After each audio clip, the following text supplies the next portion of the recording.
Now, how about this one? Transit worker claims abduction by alien donut ship. Boy, talk about a slow news day. You're telling me.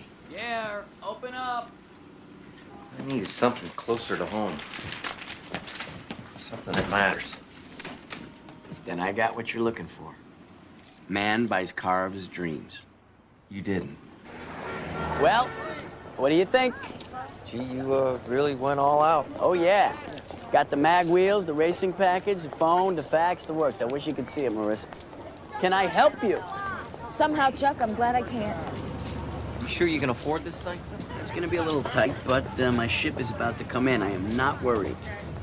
You sold some stocks. Nope. He made a bet. Yep. I know what you're gonna say. Now, Chuck, be sensible. Wait a second. This thing is absolutely solid. Guaranteed blue chip. Oh. Come on. Where you going?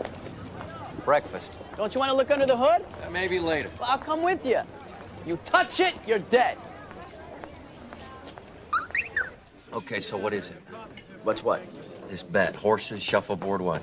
Polo. Nothing like that. Hey, Mac.